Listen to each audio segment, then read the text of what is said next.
Tamil Nadu, Kerala, Karnataka, Andhra Pradesh, Telangana, Punjab, Odisha demand fair delimitation. Marxist communist கட்சியின் மாநில செயலாளர் திரு சண்முகம் அவர்கள் இணைப்பில் இணைகிறார். வணக்கம் திரு சண்முகம், இணைப்பில் இணைந்தமைக்கு நன்றி.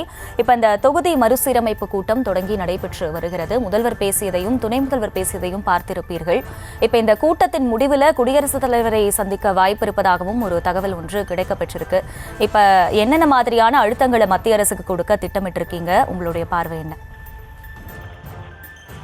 இல்ல, மத்திய அரசு மேற்கொள்ள இருக்கிற தொகுதி மறுசீரமைப்பு சம்பந்தமாக அதனால் பாதிக்கப்பட இருக்கிற மாநில முதல்வர்கள், மாநிலங்களுடைய தலைவர்கள் கொண்ட கூட்டத்தை நம்முடைய தமிழ்நாடு முதலமைச்சர் அவர்கள் முன்முயற்சி எடுத்து இன்றைக்கு அந்த கூட்டம் மிக வெற்றிகரமாக நடைபெற்றுக் கொண்டிருக்கிறது.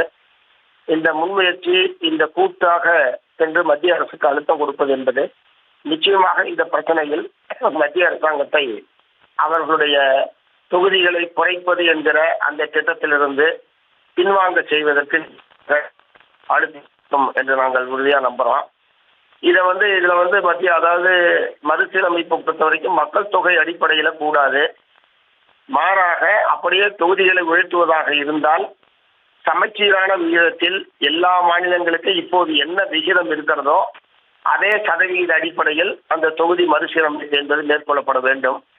மூன்றாவது, இது ஒரு அகில இந்திய பிரச்சனை என்கிற முறையில், இது மாநிலம் பாதிக்கப்படக்கூடிய மாநிலங்கள் என்கிற முறையில் நம்முடைய முதலமைச்சர் அதற்கான முயற்சியை மேற்கொண்டிருந்தாலும், ஒரு அகில இந்திய பிரச்சனை என்கிற முறையில் அகில இந்திய அளவில் ஒரு அனைத்து கட்சி கூட்டத்தை ஒன்றிய அரசாங்கமே கூட்டி அதில் அனைத்து கட்சிகளுடைய கருத்துக்களையும் கேட்டு முடிவெடுக்க வேண்டும் என்பது மார்க்சிஸ்ட் கம்யூனிஸ்ட் கட்சியின் சார்பில் நாங்கள் ஏற்கனவே வற்புறுத்தியிருக்கிறோம்.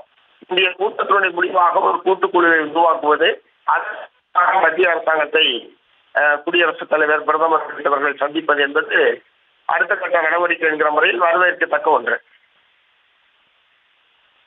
ஹலோ சார், இப்ப ஒரு பக்கம் இந்த கூட்டம் நடைபெற்று கொண்டிருந்தாலுமே கூட திரு அண்ணாமலை அவர்களுடைய ஒரு குற்றச்சாட்டையும் பார்க்க வேண்டியிருக்கு. அதாவது தமிழ்நாட்டுக்கான பிரச்சனைகள் குறித்து கேரளாவிடம் பேசாத முதல்வர் செயற்கையா ஒரு பிரச்சனையை உருவாக்கி இப்ப பேச்சுவார்த்தை நடத்துறாரு அப்படின்னு சொல்றாரு. இதை எப்படி பாக்குறீங்க?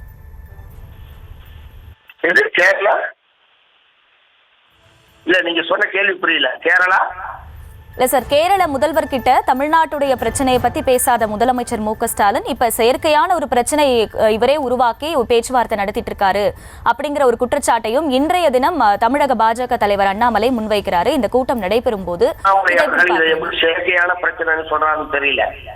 அவர்களுடைய தேசிய தலைவர் அமித்ஷா அவர்கள் கோயம்புத்தூருக்கு வந்திருந்த போது தமிழ்நாட்டுக்கு தொகுதி குறையாது அப்படின்ற ஒரு கருத்தை வெளிப்படுத்தினாரு. அப்படின்னா அவர் எங்க பேசிட்டு சொன்னாரு? அவர் எங்கேயோ ஒரு இடத்துல இந்த விவாதம் நடந்து கொண்டிருப்பதனால்தான் அவரால் தமிழ்நாட்டுக்கு தொகுதி குறையாதுன்னு சொல்ல முடியுது. இது எப்படி செயற்கையான பிரச்சனை சொல்றாரு? இது பற்றி மத்திய அரசாங்கத்துல எந்த விதமான கருத்தும் இல்லைன்னு சொல்லியிருந்தாலும் அது வேற விஷயம். தமிழ்நாட்டுக்கு உத்தரப்பிரதேச கூட்டணி தானே அதுக்கு அர்த்தம். அது எப்படி செயற்கையான பிரச்சனைன்னு சொல்றாரு? இந்த பிரச்சனை என்று ஏற்கனவே மத்திய அரசின் முடிவாக இருக்கிற காரணத்தினாலதான் பாராளுமன்றத்திலேயே புதிய பாராளுமன்ற கட்டணத்தில் அதற்கான இடங்களுடைய எண்ணிக்கையை அவர்கள் உயர்த்தி இருக்கிறார்கள். இல்லைன்னா வெளியே எதுக்கு ஒரு 300 சீட், அவங்க 300-400 இடங்களை அதிகமா அங்க அமைத்து அது எதுக்கு குப்பைக்காடு ஆக்கிறதுக்கு வச்சிருக்காங்க. அதனால இது செயற்கையான பிரச்சனை அவர் சொல்றதும் முதல்ல நான் மறுக்கிறேன். அது மத்திய அரசாங்கத்துடைய சதியை மறைப்பதற்கான ஒரு முறையில தான் அவருடைய கருத்து எடுத்துக்கிறார்.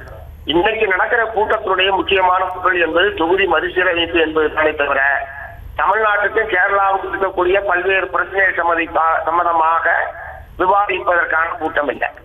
ஆனா கூட்டத்தினுடைய நோக்கம் என்னவோ அதை விட்டுட்டு ஏன் அதை பேசல இதை பேசல அப்படின்னு கேட்கறது என்பது அதிக பிரசித்தனமான ஒன்று. ஹலோ, இணைப்பில் இணைந்து உங்களுடைய கருத்துக்களை பகிர்ந்து கொண்டமைக்கு நன்றி திரு Shanmugam. Tamil Nadu, Kerala, Karnataka, Andhra Pradesh, Telangana, Punjab, Odisha demand fair delimitation.